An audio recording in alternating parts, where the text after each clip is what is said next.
నమస్తే న్యూస్ 24 తెలుగుకి స్వాగతం. వార్తలోని ముఖ్యాంశాలు ఇప్పుడు చూద్దాం. సమాజంలో మహిళలపై జరుగుతున్న అన్యాయాలను అరికట్టడం, మాదక ద్రవ్యాలు మరియు జూదం వంటి సామాజిక రుగ్మతలను నిర్మూలించడమే ధ్యేయంగా అన్నమయ్య జిల్లా పొంగనూరు పోలీసులు కఠిన చర్యలు తీసుకుంటున్నారని పొంగనూరు సబ్ ఇన్స్పెక్టర్ రమణ తెలియజేశారు. పొంగనూరు పట్టణంలోని వెలుగు కార్యాలయంలో మహిళల సంరక్షణ మరియు భద్రతపై ప్రత్యేక అవగాహన కార్యక్రమం నిర్వహించారు. ఈ సందర్భంగా ఎస్ఐ మాట్లాడుతూ, భద్రమైన మహిళలు, మత్తురహిత సమాజం మా లక్ష్యమని నినాదంతో జిల్లా పోలీసు యంత్రాంగం పనిచేస్తుందని, అసాంఘిక కార్యక్రమాలకు పాల్పడే వారిపై చట్ట ప్రకారం కఠినమైన చర్యలు తీసుకుంటామని హెచ్చరించారు.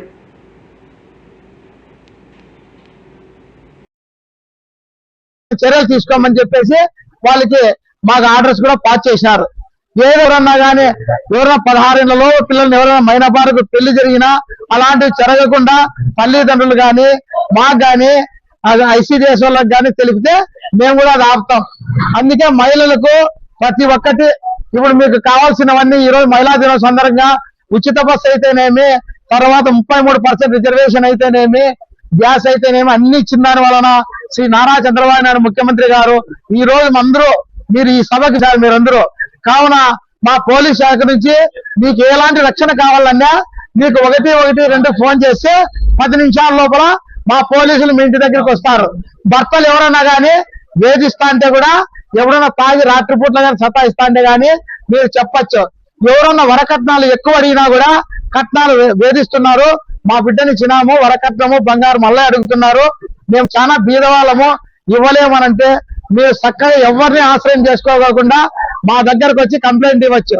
మీరు ఇప్పుడు ఆన్లైన్ ద్వారా కూడా మీరు ఎప్పుడైనా కానీ సెల్ ఫోన్ ద్వారా మాకు సమాచారం చెప్తే నడవలేని ముసలోళ్ళు కానీ ఇంటికాడ ఎవరన్నా కొంచెం వయసు అయిపోయిన వాళ్ళు ఆరోగ్యం బాగలేకోకుండా మంచం మీద ఉన్నటువంటి స్త్రీలైనా కూడా మాకు సెల్ ఫోన్ ద్వారా 112 చెప్తే మేమే వచ్చి మీ దగ్గర కంప్లైంట్ తీసుకొని దాన్ని ఎఫ్ఐఆర్ గా చేసి మీకు న్యాయం చేస్తాం.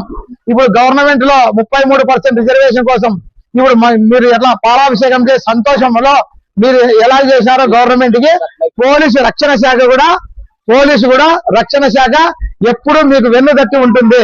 ఎప్పుడు కూడా ప్రతి ఒక్కటి ఎల్లవేళ 24/7 ఎప్పుడైనా కూడా మీకు రక్షణ కల్పిస్తామని చెప్తున్నా. పల్లెలకు పోయినా ఎక్కడికన్నా వెళ్ళినా కూడా అక్కడ గర్భిణీ స్త్రీల గురించి చెప్పడం కానీ, చిన్నపిల్లలు ఆడపిల్లల్ని జాగ్రత్తగా పెట్టుకోమని చెప్పడం కానీ, కూడా చిన్న పిల్లలను ఆడపిల్లలని ఎక్కడంటే అక్కడ మన బంధువులు అని చెప్పి కానీ, మగవాళ్ళ దగ్గర కానీ ఎక్కడ కానీ ఆడ ఇడిచిపెట్టిపోద్దండి. మీరు ఎవరైనా ఊర్లోకి పోయేటట్లుంటే కూడా మా పాపని వేరే వాళ్ళ ఇంట్లో పండుకోమ్మా ఆడ అని చెప్పొద్దండి, భద్రత లేదు.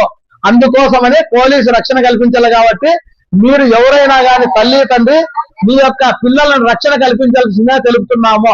అలాగనే మీరు ఐసీడీఎస్ లో పల్లెలకు పోతే ప్రతి ఒక్కటి చెప్పండి, మాదక ద్రవ్యాలు వాడకూడదు, ఆడపిల్లలు ఎట్లిపోతున్నారు, ఏం సెల్ ఫోన్ లో మాట్లాడుతున్నారు, వాళ్ళు బాగా చదువుకుంటున్నారా లేదా, రాత్రి ఎక్కడైనా కానీ మసంగ టయాన్ని భోజనం చేస్తున్నారా లేదా, హాస్టల్స్ లో కూడా పోతే మీ పిల్లలు ఎక్కడ చదువుకుంటారా మీరు ఆ కాలేజీలకు హాస్టళ్లకు పోయి వారానికి 2 సార్లు తల్లి తండ్రిగా మీ బాధ్యతగా మీరు ఖచ్చితంగా వాళ్ళని ఎప్పుడు కూడా వాళ్ళు కాపాడదాని కోసము వెరిఫై చేసుకొని వాళ్ళని ఎప్పుడు సూపర్విజన్ చేయండి. ఆడవాళ్ళకి అత్యున్నతమైన స్థానము భారతదేశంలో ఉంది. ఆడవాళ్ళకు ఉన్నటువంటి స్థానం ఎవరికీ లేదు. ఎందుకంటే మహిళలు చాలా సృష్టికి మూలము తల్లి కాబట్టి. అందుకోసం అని చెప్పేసి ఈ స్త్రీకి 33% దగ్గరికి మీకు ఏదైనా కానీ ఉంటే కూడా దగ్గరికి డైరెక్ట్ గా రావచ్చు. ఇప్పుడు గవర్నమెంట్ హాస్పిటల్స్ లో కూడా ఈ గర్భిణీ స్త్రీలకు వాళ్ళకి వీళ్ళకి అన్ని రకాలుగా పెట్టారు. మీ మహిళలకి మీరు ఎవరైనా పోయి చూపించుకొని మంచి ట్రీట్మెంట్, స్కానింగ్లు, టాబ్లెట్స్ అన్ని ఉన్నాయి. అందుకు మీరు ఐసీడీఎస్ తరఫున మహిళలంతా మీరు పోయినప్పుడు అక్కడ మాదక ద్రవ్యాలు వాడకుండా వాళ్ళ పిల్లల్ని జాగ్రత్తగా పెట్టుకోండి అమ్మా అని చెప్పడము, బాగా చదివించుకోమని చెప్పడము, పద్ధతిగా సాంప్రదాయంగా రోజు టీవీలు చూడుకోకుండా సెల్ ఫోన్లు ఎక్కువ యూజ్ చేయకోకుండా ఉండడము. ఆ తర్వాత ఏదన్నా కానీ సెల్ ఫోన్లలో మహిళలు కూడా ఏందో వచ్చింది బొమ్మ అని చెప్పి దాని పక్కన ఒకంటూ ఉండే డబ్బులన్నీ పోతాయి. అందుకోసము మీరు మహిళలు చాలా మంది రాత్రింపగలు కష్టపడి పొలాలకు పోయి కష్టపడినా కూడా పిల్లల్ని బాగా చదివించుకోండి. మీకు ఎలాంటిదైనా కానీ రక్షణ కావాలంటే పోలీస్ శాఖ ఉంది. గవర్నమెంట్ కూడా చాలా మొదటి ఏమైనా ఇబ్బంది కలిగిందంటే తక్షణం మీరు రావచ్చు, వచ్చి మాకు ఇది చేసే తీరల్లా, మాకు అన్యాయం జరుగుతుందని మమ్మల్ని నిలదీసి అడగచ్చు. అడిగితే ఆ రోజే మీ యొక్క రక్షణ చేసి మీ యొక్క సంసారం గురించి కానీ, మీ భర్తల వేధింపులు కానీ, మీ యొక్క అల్లుళ్ళు ఏదైనా కానీ, కట్నకారకులు కానీ ఏదైనా కానీ సతాయిస్తా అంటే వాళ్ళ మీద కేసు పెడతాము, కంపల్సరిగా వాళ్ళకి చర్య తీసుకుంటాము అని చెప్పేసి ఈ సభాముఖంగా మహిళలందరూ ఎంతో సంతోషంగా ఈ 33% వచ్చినందుకు గాను, పాలాభిషేకం చేసినందుకు ఈ యొక్క పోలీసులందరూ కలిసి రక్షణ గురించి కానీ, మాదక ద్రవ్యాల గురించి కానీ, మీ రక్షణ భాగంలో మీ పిల్లల గురించి కానీ, సంసారం గురించి కానీ అన్ని విధాలుగా మీరు ఎంతో సావధానంగా విని మమ్మల్ని అందరూ కృతజ్ఞతగా గౌరవించినందుకు మీ అందరికీ శిరస్సు పాదాభివందనం చేస్తున్నాను. ఈరోజు కూడా ఇక్కడ ప్రోగ్రామ్స్ జరుగుతున్నాయి, వీక్లీ వన్స్ జరుగుతున్నాయి. ఎందుకంటే ఎంత చెప్పినా కూడా ఎవరో వచ్చి కాపాడతారు, ఎవరో వస్తారు కదా. మన పిల్లల విషయం, మన ఇంటి విషయం, మన డబ్బుల విషయం ఇవన్నీ కొంచెం చేస్తున్నారు. ఒక చిన్న కేసు మన పిల్లలు ఏదైనా నష్టపోతామో అది మనకు తెలుసు. కాబట్టి అమ్మాయిలు ఈ మధ్య ఏమంటే చిన్న చిన్న పిల్లలు కూడా కానీ తాతలగాయటం, మేనమామలగాయటం, పక్కింటి అంకులగాయటం, అమ్మ తమ్ముళ్ళగాయటం, ఇదంతా చాలా దారుణం ఉంది. చాలా చిన్న చిన్న 6 ఏళ్ల పిల్లలు, 9 ఏళ్ల పిల్లలు అవన్నీ కూడా ఉన్నాయి. మనము సిగ్గుపడాల్సిన అవసరం లేదు. అవన్నీ కూడా మన పిల్లలకు నీట్ గా చెప్పి మీరు వెళ్ళాలి. ఈ ఫోన్లలో ఇలాంటి ఓటీపీలు వస్తాయి, ఇవి నమ్మకూడదు. మీ ఫోటోలు లేవు అనవసరంగా ఫ్రెండ్స్ కు వాళ్ళకి అంతా షేర్ చేయకూడదు. ఇవన్నీ చిన్న చిన్న విషయాలే, అవన్నీ మనం అంతా మాట్లాడుకునే విషయాలే.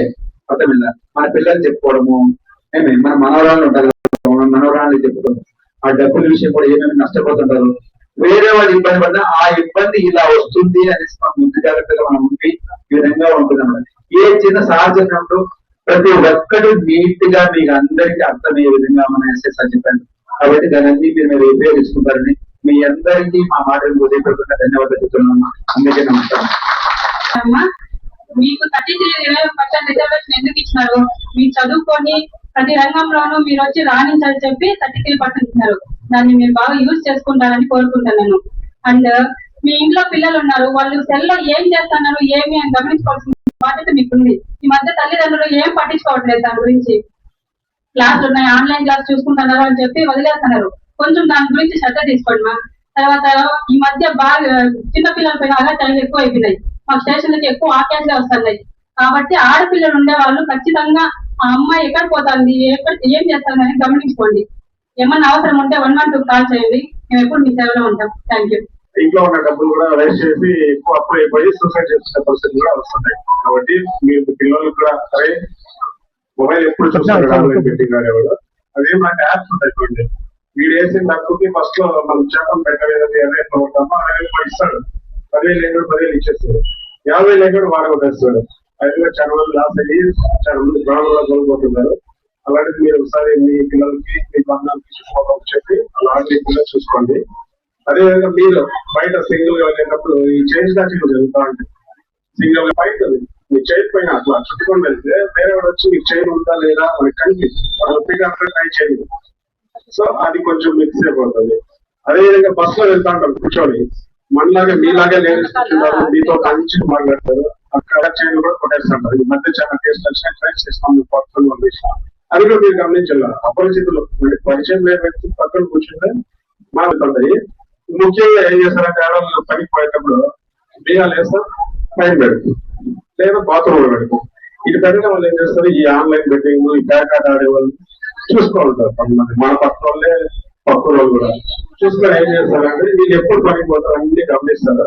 మనం పోగానే ఏం చేస్తారు చూడగానే ఈ బియ్యాలు వేసేట్టుగా మీ ఇంట్లో డబ్బు బంగారు ఎట్లు పోయింది మీరే సవరం మిమ్మల్ని కారణం ఎందుకు, బియ్యాలు వేసినట్టు ఉండదు, ఏం డ్యామేజ్ అవ్వలేదు, సరిపోయింది. అలాంటివన్నీ మీరు లీగల్ ఇంట్లో ఎంతమంది వచ్చి అది సెటిల్ చేసుకుని వాళ్ళ దగ్గర పెట్టుకోండి. బంగారు ఇప్పుడు 10,000 ఊరికి వెళ్ళాలి కదమ్మా, జాగ్రత్తగా పెట్టుకోండి. Okay, thank you.